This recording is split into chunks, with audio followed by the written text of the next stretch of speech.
Laten we beginnen met the enlightenment of the cigar. Yeah, the enlightenment. We start with the enlightenment. Better chance that way. Huh? Better chance. Yeah, better chance for enlightenment. I read in the New York Times front page news, you don't have to smoke anymore. You just eat tomatoes, potatoes and aubergines. They have enough nicotine in them, it seems. So you can get cancer just by eating them? Cancer, no. The holy men get cancer, you know that. You know. Both sages and saints die of cancer. As a matter of fact, I asked my friend, who happens to be the top film director, if I die of any other cause, please see that my death certificate carries the cause of my death, cancer. Otherwise, I will not be recognized by posterity as a spiritual teacher. Yeah, yeah. So he said, that's no problem. You can have the certificate. Is that is Mr. Bhatt, isn't it? Mr. Bhatt. He has written my biography. Yeah, I've seen it.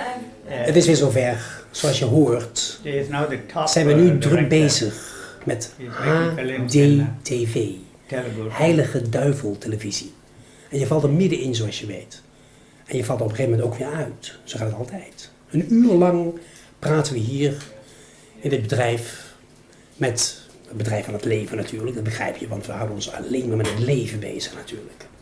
De rest doet er niet zoveel toe. En het leven, daar hoort een goede sigaar bij, dat begrijp je. En HDTV, je weet wat het betekent, is Heilige Duivel Televisie. En een van die heilige duivels hebben we op bezoek. Zijn naam is UG. Ik heb geen idee wat U en G betekent, misschien, ja, wie weet. Krishnamurti. En UG Krishnamurti is net uit Bombay aangekomen, hier in Nederland. Hij blijft dan een weekje wat rondkijken en zo. Niet dat hij lezingen houdt of zo, dat doet hij niet aan. Hij heeft ook nooit boeken geschreven.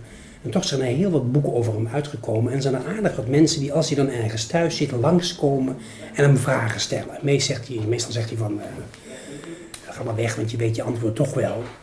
En er worden heel wat van deze vragen die dan beantwoord worden, of eigenlijk zijn het geen antwoorden, worden dan getaped. Zoals dit hier ook weer getaped wordt. En dit wordt dan uitgeschreven en het komt dan in de vorm van boeken uit. Hij zal ze nooit lezen. Hij vraagt er geen geld voor. Hij wil er allemaal niets mee te maken hebben. Hij zegt dat hele denken is een neurologisch defect van het lichaam. Precies. UG Krishnamurti. Hij is op het ogenblik hier.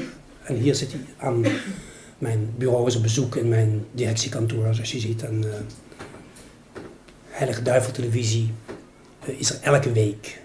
En deze week duurde het zoals vanouds, weer een uur. UG, thank you very much for visiting me here in my office. And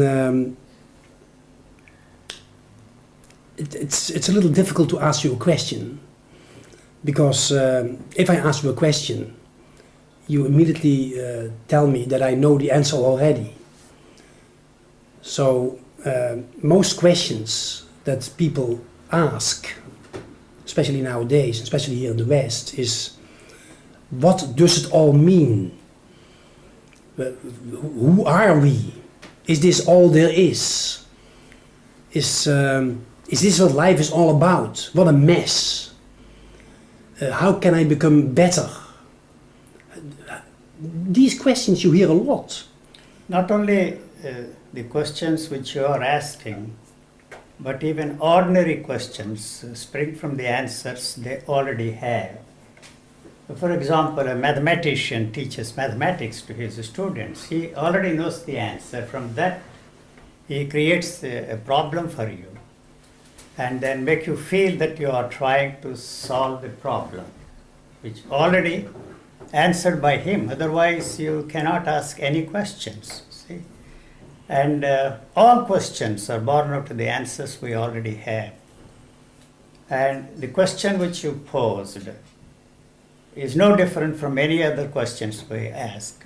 How is the weather? Even that, you see, is born out of the assumption that the weather should be like this. You see. So we assume that there is some purpose, some meaning in our existence that is born out of the assumption that there should be some meaning, some purpose in our lives.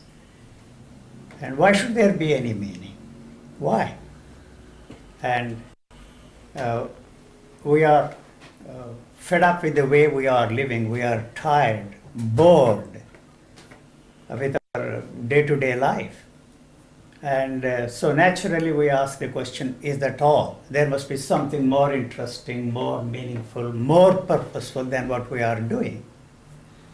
And that's the reason why we ask this question. Nobody knows a thing about life. What is life? You know, it's the most difficult thing to understand. And we are only interested in living and not life. Nobody knows a thing about life. Even the scientists who are trying to understand what life is, the origin of life on this planet, and the age of the universe, and why they are interested in, you see, how is that the information that the universe is 40 billion years old is going to help us in our day-to-day existence. And surprisingly, you see, I find that more and more people in the West are getting interested in this kind of a thing. That's why they are importing all kinds of things from India, from Japan, from everywhere, because you have everything that you can reasonably ask for. You are living a very comfortable life. And naturally the question arises, is that all? So that's all I say. And the idea that you should have some meaning, some purpose in your life is the one that has created the demand. And we have created a market for that kind of a thing. And so when once you have a market, there is always somebody who is trying to sell all kinds of ideas. You see, this is the meaning, this is the purpose. And also in our relationship with our fellow beings, with our partners in our life, in a business management, with the bosses, with the people who are working with you, you have an idea that this is the way it should function, that this is the way our relations should be. And so we naturally ask the question, the harmonious way of living. Why should there be a harmony? The idea that you should live in harmony with the people you are living with the people around you, with the world around you, is the one that has created the demand for a strange kind of creating a harmony. There is already harmony in this world. That makes it difficult for us to look at the problem and deal with it exactly the way it is. The idea that we should live in harmony is the one that destroys the harmony that is already there, or make it difficult for us to live in harmony, because that's the model we have placed before ourselves. And the demand to fit ourselves into the model is the cause of our misery. So if we say we should love one another? The one thing that is attracting my attention when I go around in this city is the poster of that movie, Love, Cheat and Steal. Love, Cheat and Steal. It's a very attractive movie, I think. I haven't seen that movie, and I don't see the movies these days. And they're all the same. You see, cheating and stealing and loving to cover up that. You see, it's a very fancy way of covering up our cheating and stealing, because the law is on the side of those who want to protect what they have already stolen. You see, and we have grabbed everything that is there on this planet for ourselves, and we want to protect what we have grabbed and what actually belongs to everybody. See, on this planet there is enough for everybody, so you have to protect yourself, what you have stolen, if I may use that word. You may not like, and your views may not like when I say that we are all thieves. We have stolen everything that belongs to everybody. So we have created a police system. If they cannot protect us, we have an army. If the army cannot, we have created atom bombs, and there is no way you can continue that way at all. Let me emphasize one thing. There is no way you can win the war against terrorists and the war against drugs. These are two powerful movements in this world.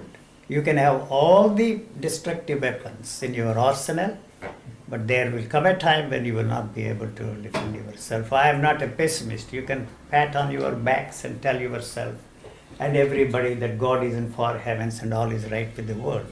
there was a time when I never thought that the British Empire would come to an end, even at the time of my grandson and great-grandson. Where is that British Empire? So, okay, everything will be all right. We can stay on the top of the world all the time. That's just a myth, you see. One day, everything is going to collapse. Yeah, I'm not a prophet. I'm not like the Jehovah's Witnesses talking of Armageddon or whatever you want to call it.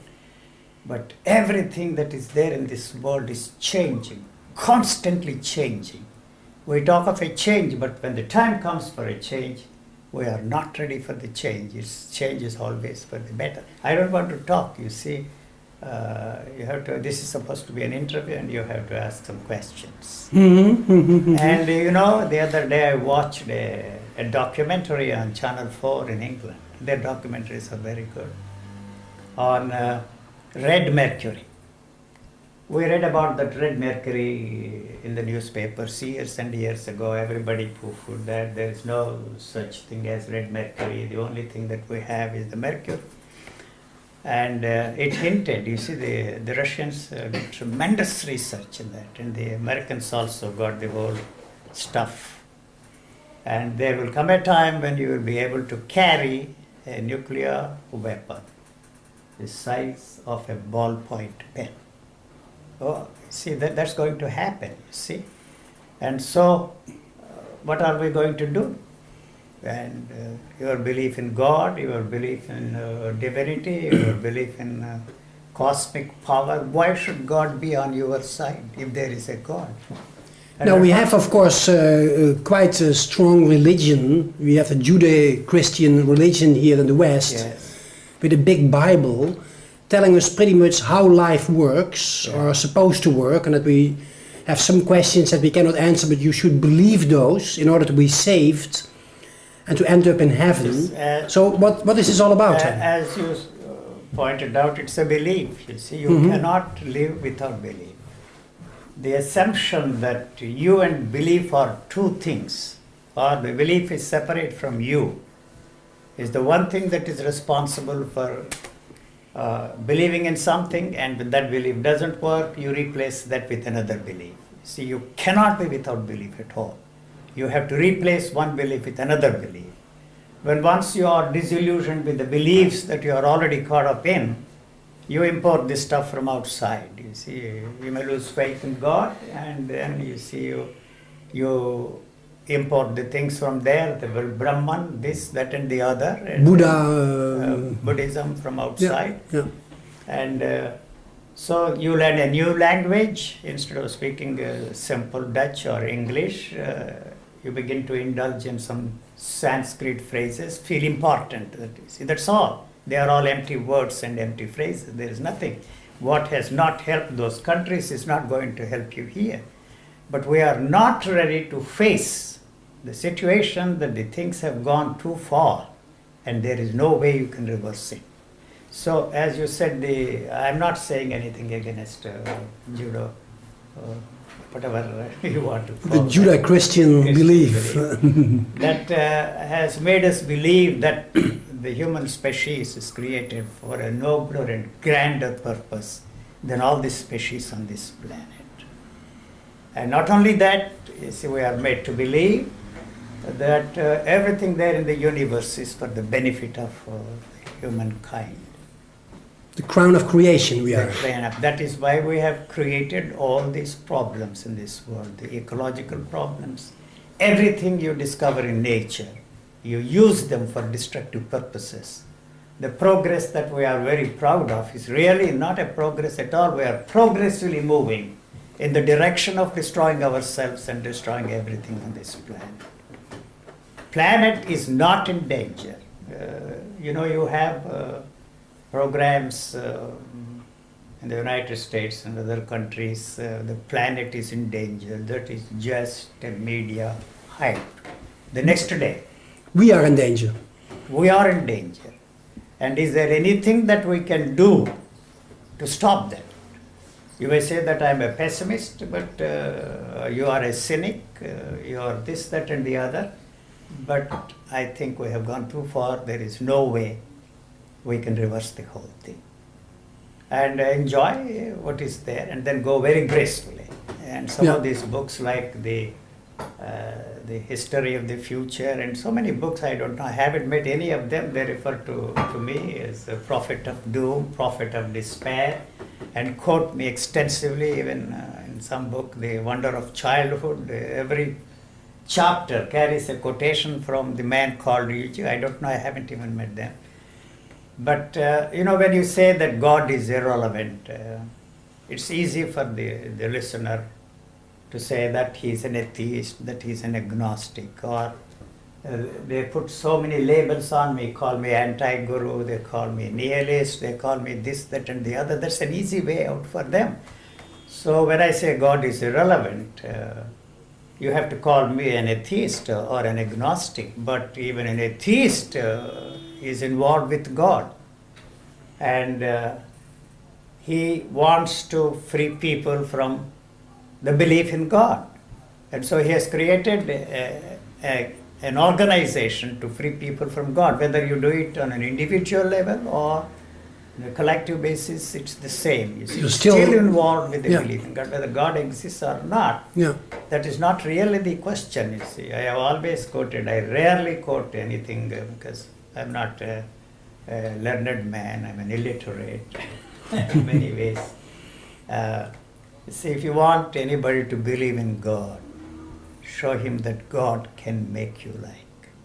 And if we are the examples of believers in God, we are in great trouble, you see.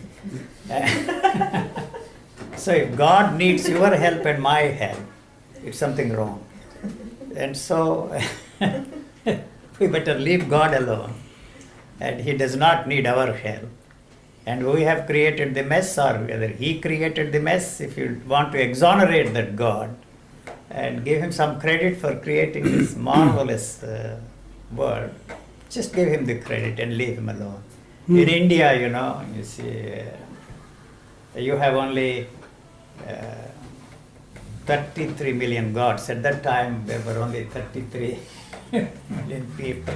So they created 3 million people in their own images, you see. You have only 2 arms, the God must have 10 arms. You have only 1 head, he must have. You have only 1 wife, and the super God must have 8 wives and 16 concubines. 16,000, I think. I don't know. They don't like what I say. And Yuji, they say, is always a useless guy. So, but for some reason, they don't brush me aside and say he's talking nonsense. But when I say that great heritage you are proud of has created this nation and people like you and me, there's something wrong with it. There's no reason for you to be proud of that great heritage of India. They say, no, you are the one that is the product of that great heritage. In spite of all my disclaimers, they say you are the typical product of that great heritage. So one of the basic messages of most religions is that, like in Christianity, we are born bad, full of sin, and we have to be baptized in order to become more or less passable, isn't it? Otherwise, they cannot be in the holy business. It's a business. It's a business. Holy business, it's a lot easier to be in holy business than in this real business. If you don't deliver goods, you are out of business. So that's why we have the business of enlightenment. See, they can get away without delivering the goods. They promise you so many things: happiness, peace, bliss, beatitude, immensity, God knows what, and we fall for that kind of a thing. Yeah. And then they get away with that kind of a thing. They make money, Otherwise, is it possible to buy a Rolls-Royce car, 90 of them, 360 Rolls-Royce cars? Try and buy one. No. And we fall for that kind of a thing, you see. And they are all con men. Con men. They conned themselves and conned everybody. And the question should arise in you, the basic question, why do I allow myself to be conned? And if there is an answer, you have to find that answer out for yourself and by yourself. So that was my question. Because I believe I'm not good enough, or I'm bad, or I should be enlightened, I'm in the dark, or... What will you do with enlightenment? I don't know. They set up a holy business. Yeah. Easy way to make money. So you can thrive on the gullibility and credulity of the people and make plenty of money. And many of them believe that the world was a living to them. Why should the world owe a living to them? What for?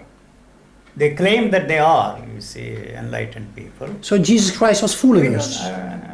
You see, this is a Christian land. No, that's okay. No. I don't care. I was there on a program in New Mexico, you know, that is a fundamentalist thing. Yeah. And they quoted something about Jesus. I have a lot of nice things to say about all these great spiritual teachers of mankind, you see. And they don't like it, you see. No. But anyway, your program probably... No, but the Pope thinks that Holland is lost for Christianity. We are heathens here now.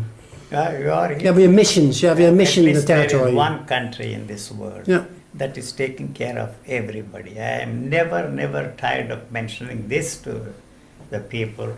There is one country in this world who takes care of the basic needs of the people. It may be at the expense of this gentleman or her.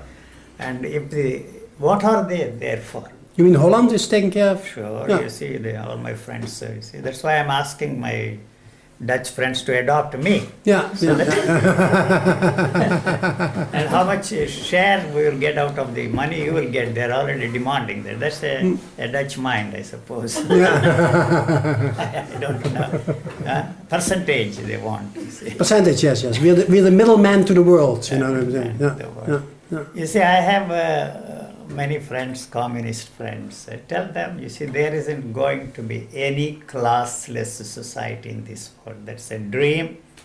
It's not going to work. You see, because we are protecting ourselves all the time. You see, the instrument which we use for survival in this world is thought, after all. You see, it is born out of the demand to protect itself. You see, you have created armor around ourselves, and we will do everything possible to protect ourselves. And what you have, I want. What I have, I am not ready to part with. I don't know if your viewers will be interested in this kind of a thing, but anyway, you are a very popular. What's your program? I don't even know what the program is. And it's called Disneyland. It's called the program. Yes. But, I can sit and talk in a very informal and casual way. I have been on television everywhere in the world. Mm-hmm. And this kind of informality is not possible there. You know, you say anything you like. Sometimes I say something nasty about Buddha in Japan and there. Or Jesus. Jesus cannot walk, swim, so he walked. And the water was only ankle deep. And my interviewer thought that there would be the fundamentalists waiting outside to kill me. So anyway, what do I have to lose? I have lived 76 years on this planet. I can go. Yeah. I'm not worried about that. Nor am I interested in propagating for or against anything. You may very well ask me the question, and many people throw this question at me when I go on television like this. And I'm finishing with my interviews. This is the 19th one, 2 more. 2 more? Finished, 21 enough. Mm. And then, and so why 21, they ask us. I have some strange faith in 7 and multiples of 7. So 2 more. And that's your faith. That's enough. I have done enough mischief. And yeah. My friends say that you have not done enough mischief, and so we want you to give more interviews. You know. So they even are interested in making a documentary in India, and even somebody suggested to Channel 4 or something, submitted a proposal that they should make a documentary on UG. Well, how are they going to present me? They will have word of a problem to present me as what? I say I'm just an ordinary man. And just an ordinary man, you see, that's all. And I am not anti-guru, I am not a saint, I am not an enlightened man, I am not any of the things you think that I am. But how are you going to present this man, very crude, rude, and he doesn't indulge in saying anything very romantic and, promising something. How are you going to present it? It's very difficult for them to present me. And the Indian television also interested, but when once they invest money in me, you can't say something nasty about India. No. And so I said, no. But the most important thing is being ordinary is okay, but being just ordinary is very special. No, it's very difficult to be ordinary, you see. You know, we have been brainwashed to believe that you cannot be an ordinary man. You see, so we have created a model. And what is that model? The model of those spiritual teachers. The ladder. And you want everybody to fit himself or herself, as the case may be, into that model. That's the cause of our misery, that's the cause of our suffering. Why should you be like Buddha? Why should you be like those spiritual teachers? They existed thousands and thousands of years ago. And what is there is something unique, something extraordinary. There is nobody like you anywhere on this planet. And that living organism, you see, is the result of millions and millions of years of the past. You see, you cannot compare anything with that. You see, unfortunately, the belief that you should be something like that you should not be this, that you should not be that. You see, we are caught up in this. And people ask me these questions. You suggest people to do this and murder, get away. You watch movies full of murder, mayhem, rape. But you don't do anything that you ask people to do. I am not recommending anything. I am not condemning anything. You see. And those who condemn really are not the kind of people that should condemn. You see. If that is operating in their lives, they wouldn't condemn anything. To me, there is no such thing as morality at all. So I can never be moral. So I am not trying to be free from these opposites, good and bad, right and wrong, morality and immorality. I'm just not caught up in that at all. So as soon as we think we should be good, then you are bad. Then you're really bad. Yes, really bad. The only bad thing comes out because you are going to be good tomorrow. And 10 days after, next year, 10 years after, and the Indians have invented a thing called next life, and always next life. You know, nobody can get enlightenment in the present life, according to the Hindu tradition. Impossible. You have to go through 84 million lives. Even then you have to be born as a cow. No chance. And then you as a Brahmin, the highest caste there. Then you have a chance, maybe not in this life. And how come all these people there, the gurus in the marketplace, selling ideas that you can be enlightened, you see. Yeah? So it's our ideas. According to that tradition, I don't believe in tradition at all, you see, but whatever that word means, that such a man, if there is an enlightened man, he is not interested in enlightening anybody else because he does not know that he is an enlightened being.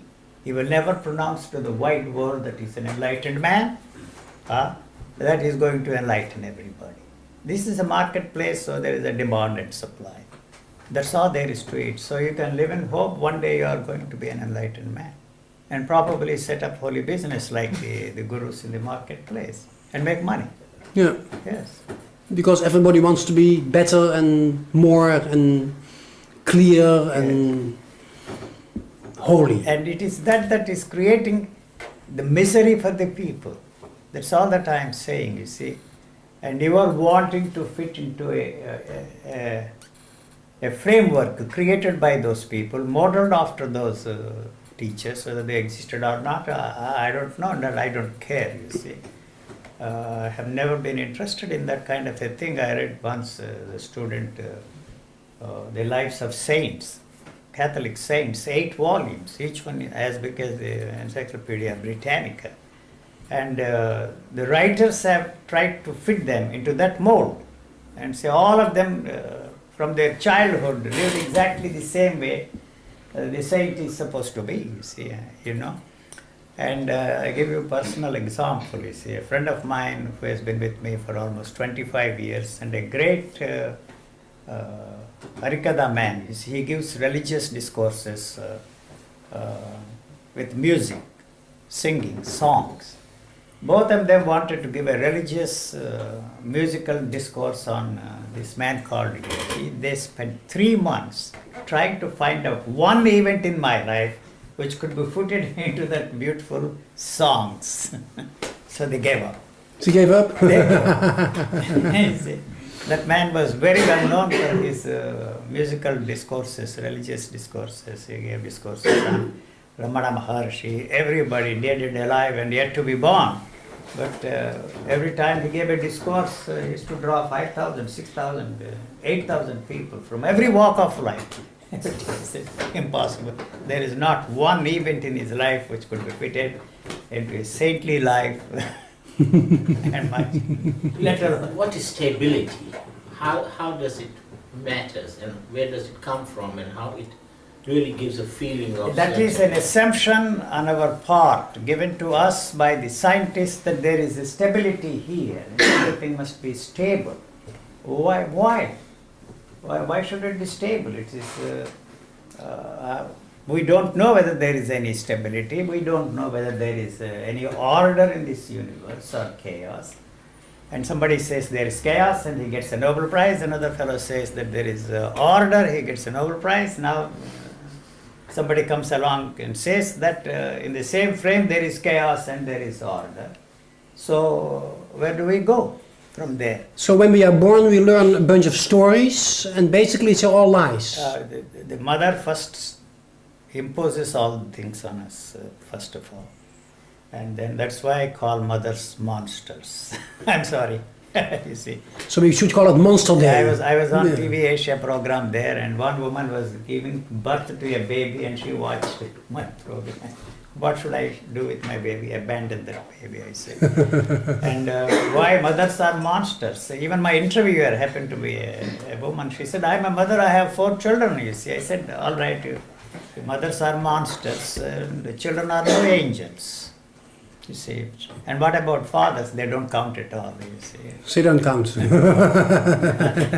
you are trying to be funny, but you know, from the time they are born, you see, the first time a mother kisses the baby, that's the beginning of the end. You see, you know.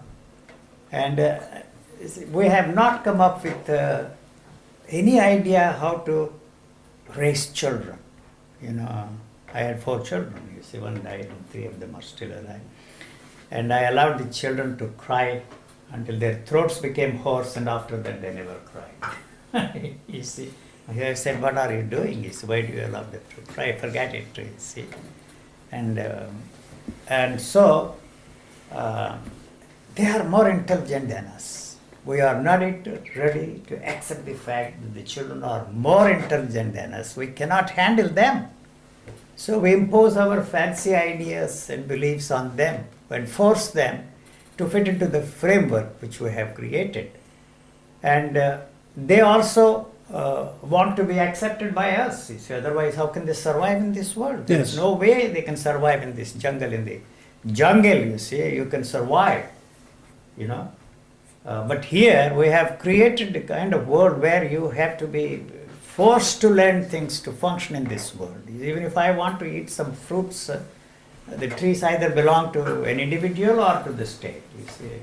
For example, we have in my place there, up in the hills in India, sandalwood trees. The sandalwood trees, whether they are in your private property or out there, they belong to the government. And so all the thieves come in the night and cut it.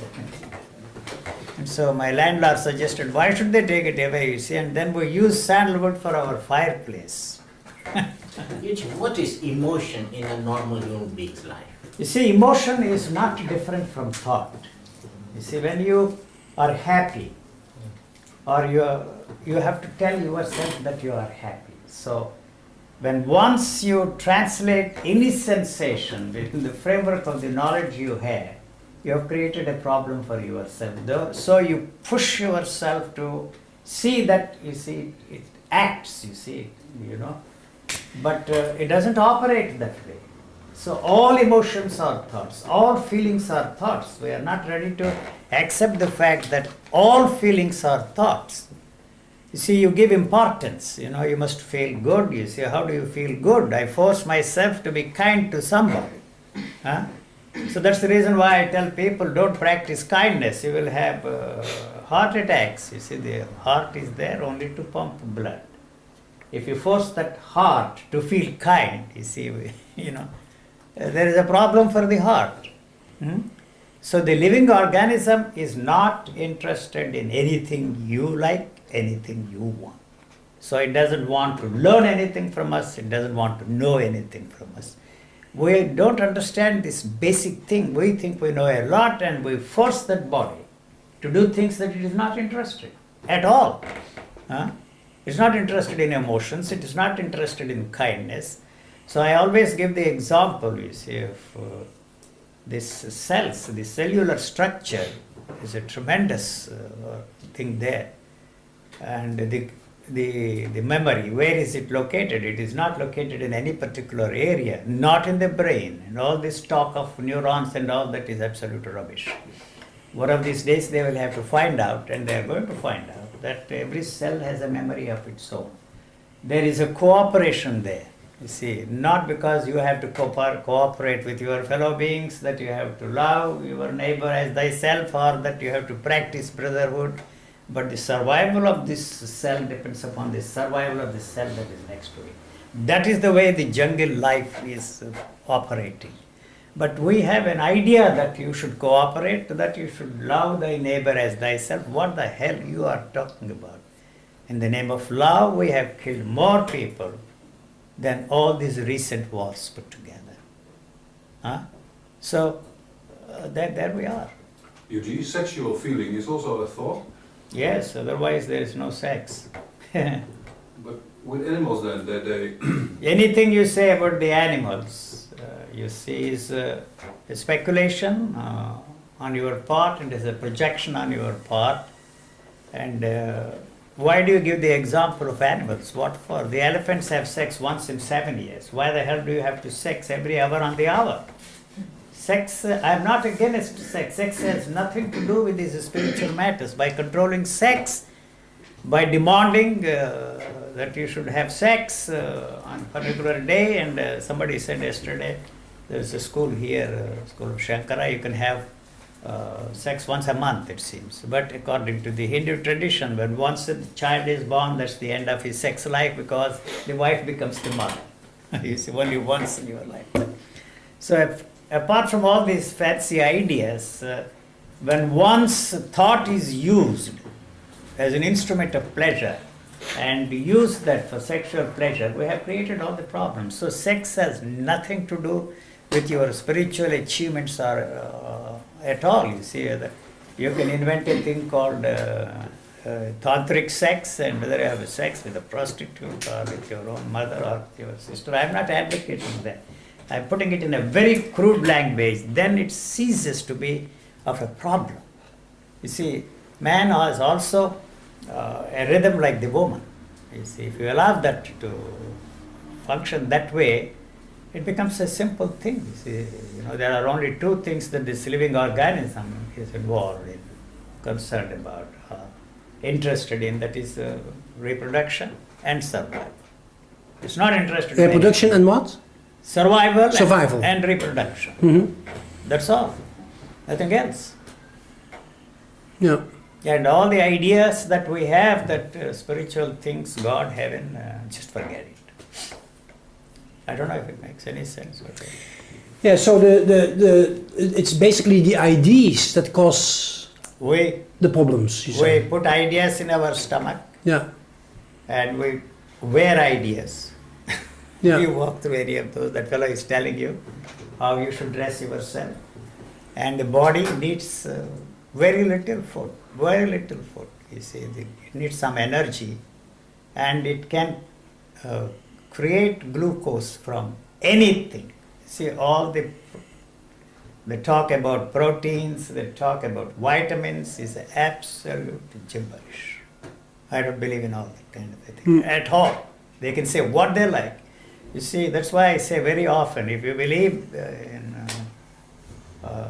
the belief that Jesus was born to a virgin, you will believe in anything in this world. Yeah. Any commercial that is there on the channel. Yeah. What they are selling there in the United States, you have no idea at all. And how can people fall for that? Aerobics, and then you see now the yoga.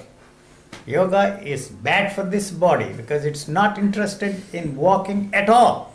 Now in Germany you have Tai Chi on television. Yeah, you have to Instead of, import something new. You see, all yeah. the time you are fed up with your walking, jogging, and the high priest of jogging dropped dead in the tracks.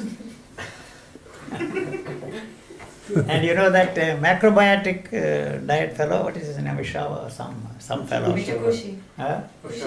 Osawa. Osawa. Mhm. And he made people believe that if they ate microbiotic food always, they would live forever. While he was giving this discourse at the dining table, he dropped dead. I am not joking. Mhm. So you believe in anything. So where do we go from there? Many people are now concerned of living forever. They want to live longer and longer. That's a battle, that's a war you will never win. Yeah. No. Because the nature is interested only in these bodies and not what you say, what you believe, what you think, because it is interested in recycling these bodies to maintain the energy level in this universe. Nothing else. But the people who are looking for purity, what are they trying to achieve? This is so pure. The idea of impurity is the one that is creating impurity in your mind. If I may use that word, it's a dirty word. But mind is a crook.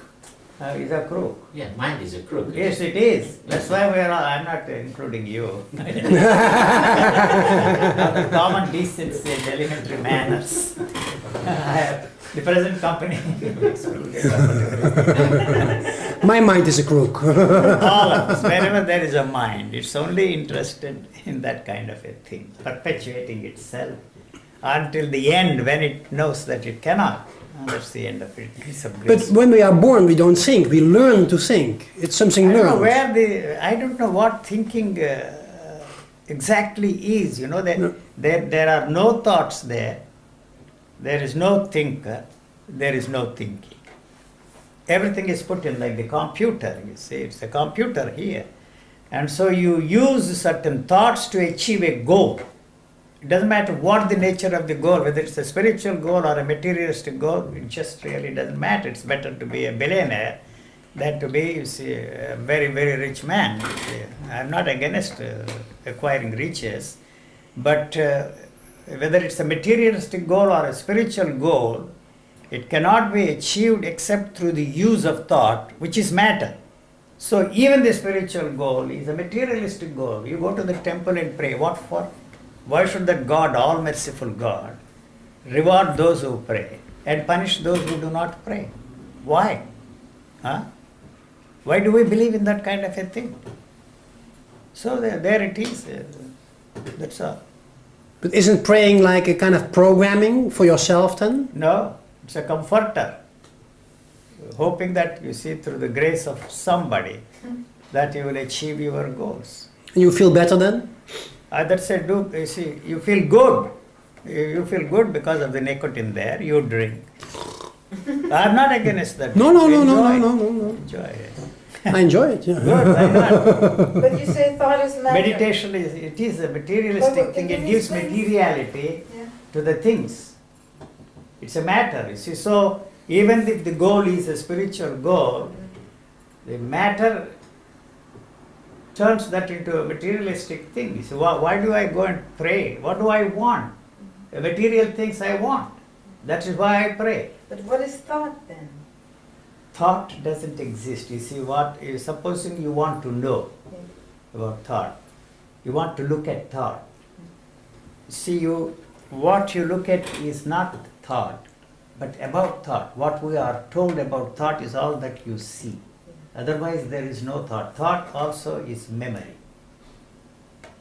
So I brush aside everything, consciousness totally, because consciousness also is memory. I become conscious of the fact that you are wearing blue jeans and red t-shirt, you see. Otherwise, the physical eye does not see anything, does not see the colors. You will be surprised if you are sitting, there is a tree in front of you, the eye sees only the flatness and not the round thing. So if you see a round tree, it is what we are taught. It's born out of your imagination to look at the tree and say to yourself and to others that that is round. It's because we have been told. And that knowledge you have about that, you use and you create a round tree. Every time you look at it, you tell yourself and others the tree is round. But if you are sitting here with no knowledge of what you are looking at, that's not possible for you, because it's all the time it has to translate every sensation to maintain its memory, continuity of memory. Yeah. So it's just a simple memory table. It's a sound. You see, so thought is a sound, memory is a sound, knowledge is sound, consciousness is sound, red you say. So when you use that, what happens here is that this, in this sort of an echo chamber here, it repeats itself. That gives you the illusion that there are two things, but actually it is one. You are out there and say hello, and after a few seconds you hear that. In exactly the same way, when this sound is born there, it repeats itself. And that gives you the illusion that there are two things there, but actually it is one.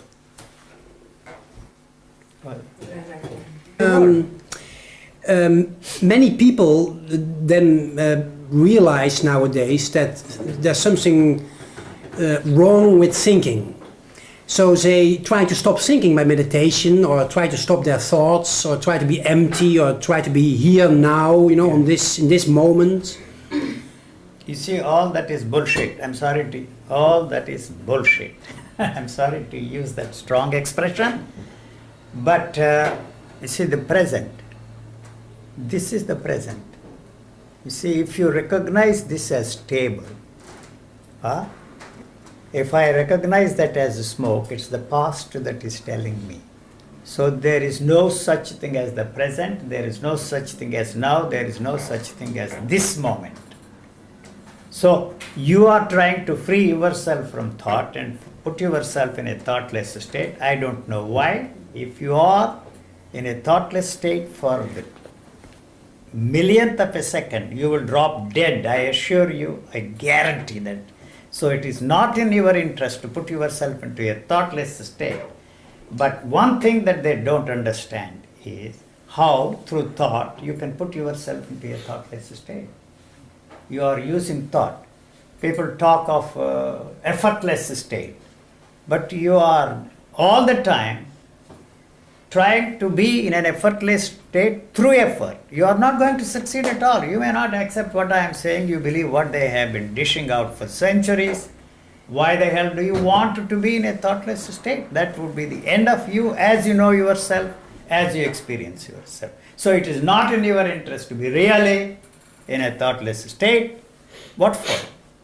They describe that state as the void, what for? You say, how do you know that you are in a void state? Some people come and tell me, I was in a thoughtless state, and they describe that state. How that? Yeah. So the thought was very much there. Yeah. You know. Otherwise, it cannot tell that it's in a thoughtless state. That state is bliss. That state is love. That state is compassion. So that means something is there. The division is already there. The void. They build a tremendous structure of thought. Nowadays it's very popular that people don't talk for themselves, but they receive voices, they channel voices. Yeah, you can hear your own voices. That means that you are heading that way. And you must be there. But as a permanent resident in the loony bin.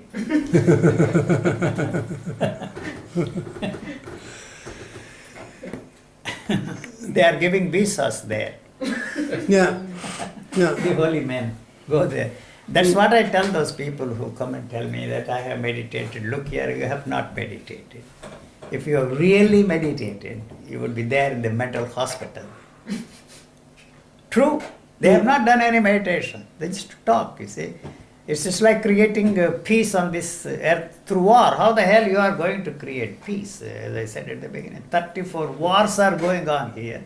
And we were made to believe that the last war was waged, a war to end wars. Has it ended wars? So there is a conflict there. You see, the things are moving that way. You bring it back.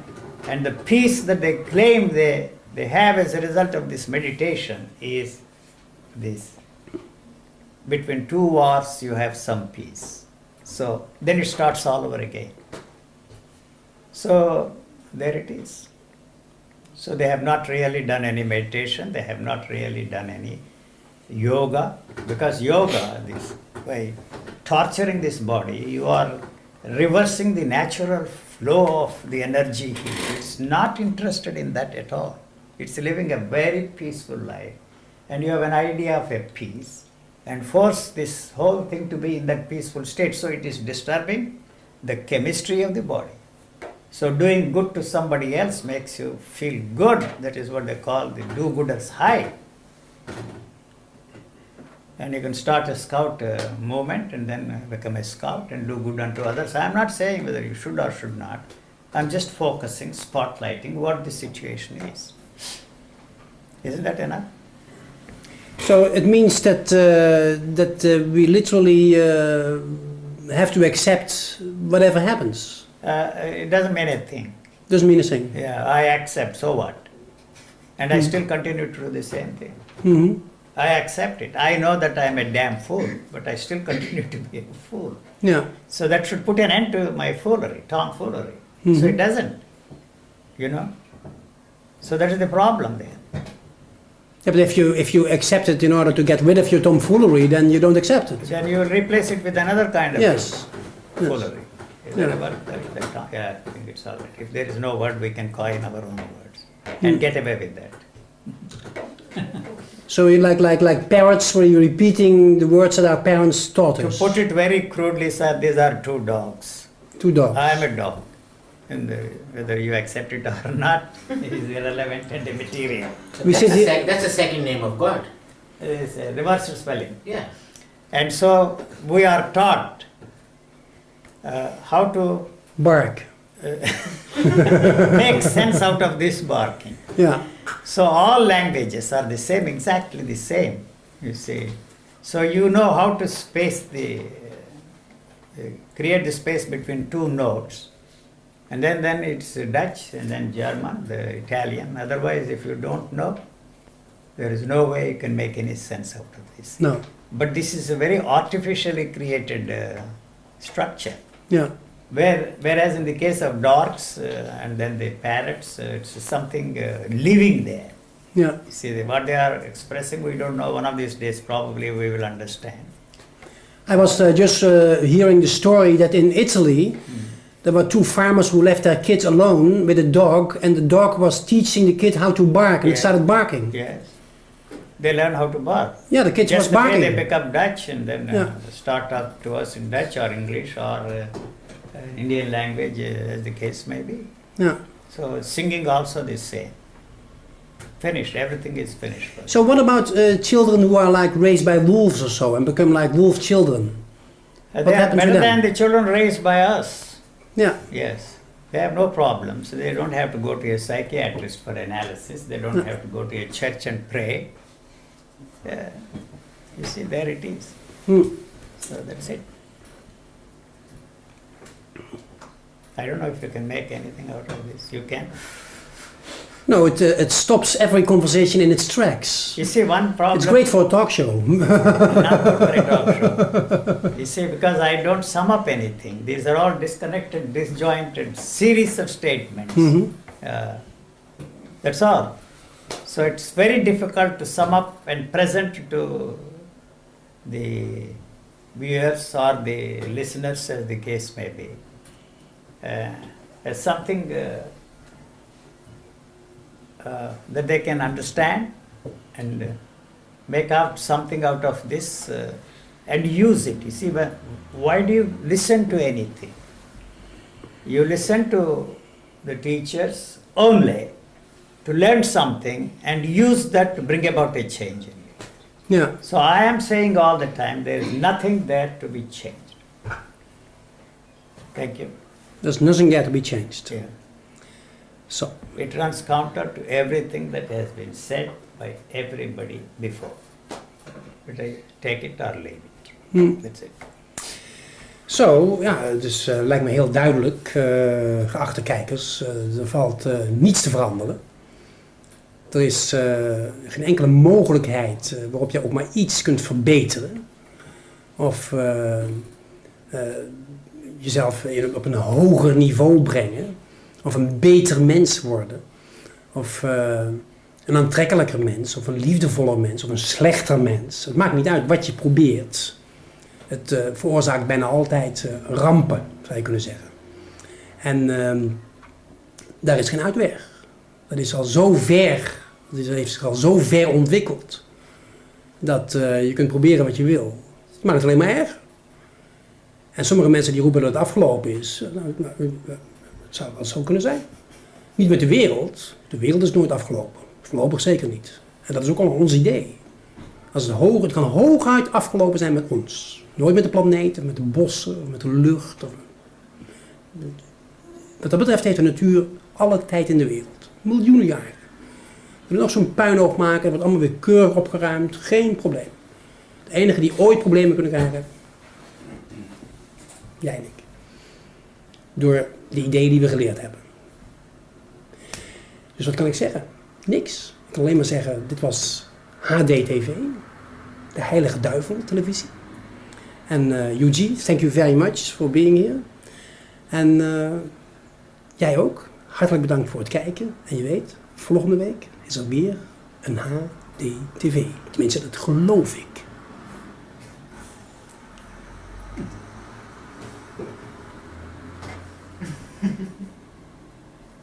Of niet soms.